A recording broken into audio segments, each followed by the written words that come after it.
突然間驚喎，咁咪撞到佢度門啦，你而家點樣㗎？撞到佢門啦，跟住佢就係咁用粗口問候。你喺度踢我道門，你唔係第一次㗎啦！我話俾你聽，我已經冇出聲好多次。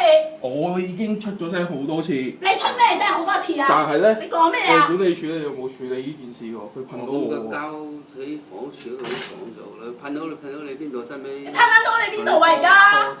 你咁撚巴閉！小姐。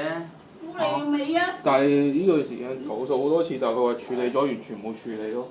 咁佢而家，我而家每次開門。咁你有咩理由踢我道門啊？你刑事毀壞，我可以告你添啊！你踢我道門，你又要屬於刑事毀壞，我隨時可以報警拉你。你串啊嘛你！你賣咗幾廿萬樓，你咁撚串？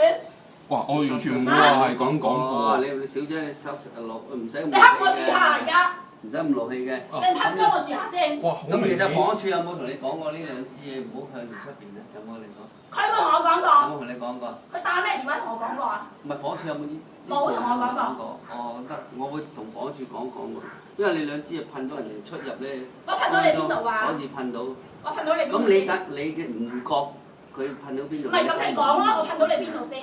嗱，我記得我開門啦，你已經話我啱啱企正呢個位，佢已經直下面，我開緊門。你係咪好唔舒服先？你身體？係咯，我幫你 call 車啊！